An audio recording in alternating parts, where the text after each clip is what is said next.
On est sur Drive to Zero, 2 jours dédiés à la décarbonation des transports.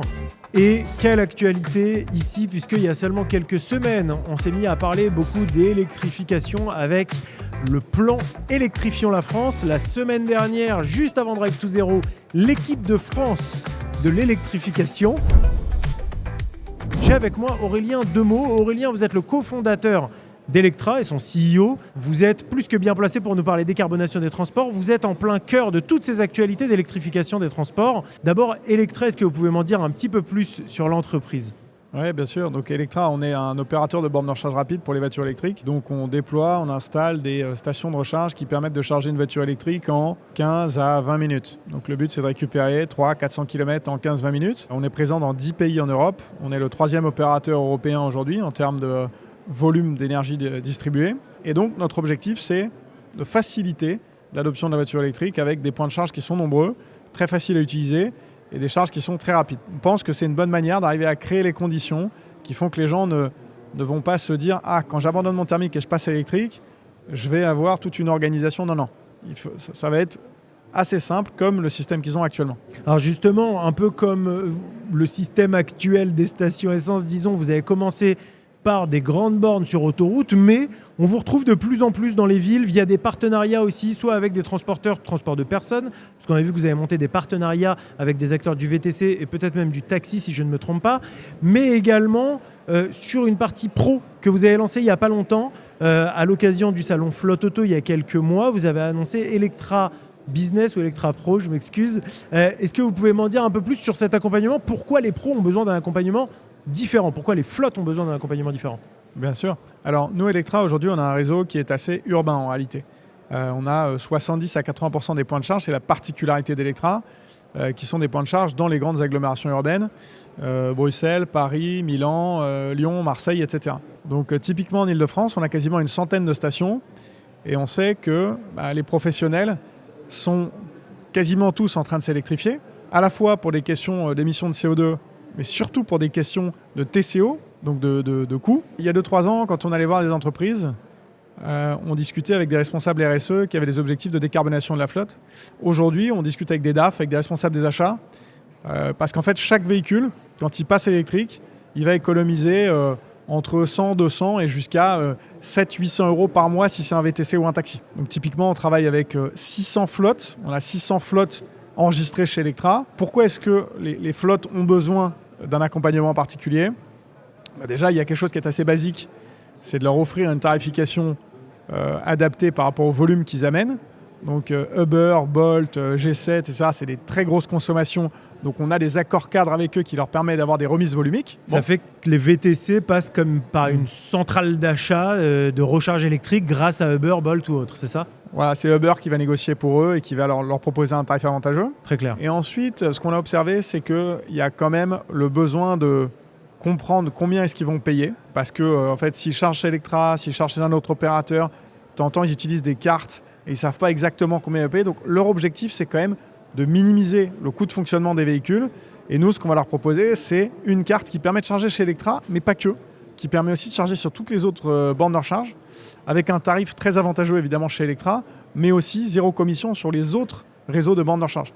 Donc, l'idée, c'est de leur donner cet accompagnement-là, et aussi, qui est tarifaire, mais pas que, parce qu'on a une plateforme Electra for Business qui permet de voir toutes les consommations, de les réconcilier et d'avoir une vue très claire de où est-ce que j'en suis de ma consommation sur mes véhicules.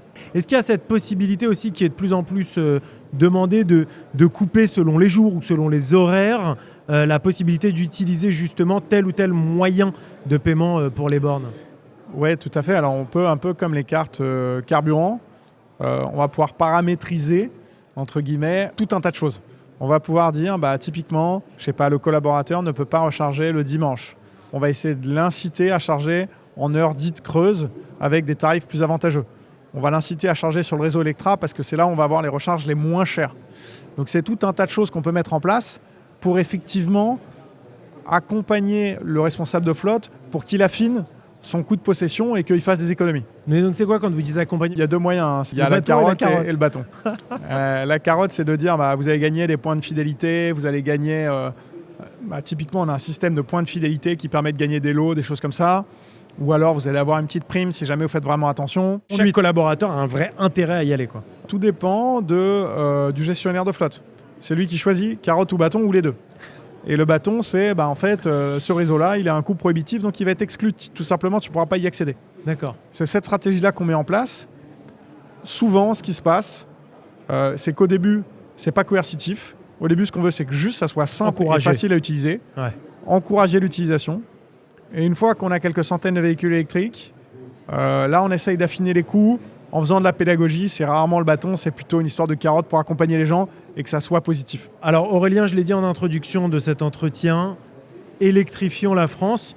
Vous y étiez, vous étiez d'ailleurs à l'Elysée la semaine dernière pour la réunion. Alors, cette équipe de France, est-ce qu'il y a un sujet annonce qui est évident, mais derrière, les moyens qui ont été mis en œuvre et qui ont été annoncés, est-ce qu'ils vous paraissent correspondre à ce qui est demandé? Et puis surtout, est-ce que les objectifs semblent alignés notamment, un des gros sujets, c'est les véhicules utilitaires et les poids lourds, avec une augmentation des aides. Est-ce qu'on est aligné sur ce qui est vraiment attendu par l'environnement professionnel qui utilise ces véhicules aujourd'hui? J'ai le sentiment que ça va dans le bon sens parce qu'effectivement, il y a eu des mesures qui ont été annoncées qui font que les C2E, qui viennent financer en fait les bonus pour l'achat des véhicules utilitaires légers ou des poids lourds, ont augmenté considérablement au 1er juin. Ouais. Donc l'idée, c'est de dire, OK, vous avez peut-être encore un coût qui est un peu plus élevé quand vous êtes sur un tracteur thermique par rapport à un équivalent électrique. On va vous aider, on va vous accompagner pour financer cet achat. Ensuite, derrière, de toute façon, ça coûte beaucoup moins cher de rouler en électrique. Sur l'automobile, c'est une évidence. C'est-à-dire que maintenant, tout est prouvé, c'est clair, c'est documenté. Sur le poids lourd ou le VUL, c'est là-dessus que je questionne. Sur le VUL, le véhicule utilitaire léger, effectivement, il y a 2 avantages. Le premier, c'est le coût, parce que rouler à l'électrique, c'est l'équivalent de payer son prix d'essence 60 centimes le litre. D'accord ?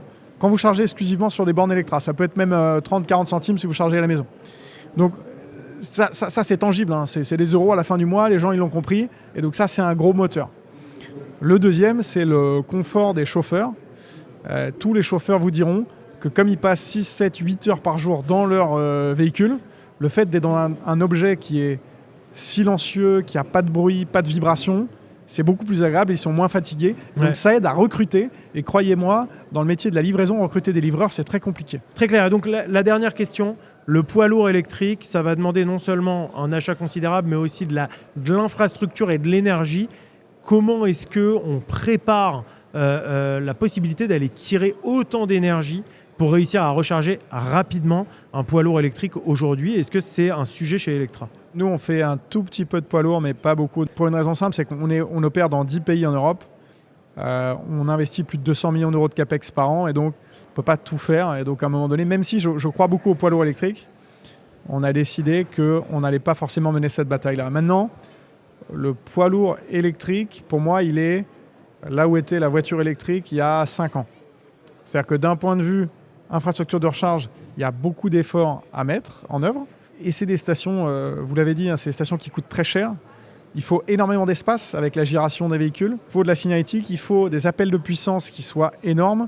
Il faut en règle générale de la sécurité, des caméras et ainsi de suite, parce que les poids lourds, ils ont des cargaisons avec des marchandises qui valent cher. Donc tout ça, ça fait que ça vaut un certain prix. Donc il y a beaucoup d'initiatives. Il y a Milence, il y a Voltix. La bonne nouvelle, c'est que c'est en train d'arriver. Ce qui est bien, c'est qu'avec les C2E, donc en fait les bonus sur les poids lourds, je pense que ça va inciter énormément de sociétés à se tourner vers l'électrique, parce qu'ils vont faire des économies tout simplement, et en plus ils vont recruter plus facilement. Donc les opérateurs vont construire les stations. En fait, s'il y a un business et qu'il y a un marché parce qu'il y a des camions, les opérateurs vont construire les stations. C'est aussi simple que ça. Et là, je pense qu'on a mis un gros coup d'accélérateur avec un effet conjugué qui est impulsion nationale. J'étais à l'Élysée la semaine dernière, le président Macron a dit maintenant on fait l'équipe de France de l'électrification. Et puis, de manière conjoncturelle, on a quand même de l'essence qui est à 2,20 € ou 2,30 € le litre de diesel. Très clair. Merci beaucoup Aurélien Demeaux, Merci. CEO, fondateur d'Electra. Et bon salon ici à Drive to Zero. Merci beaucoup.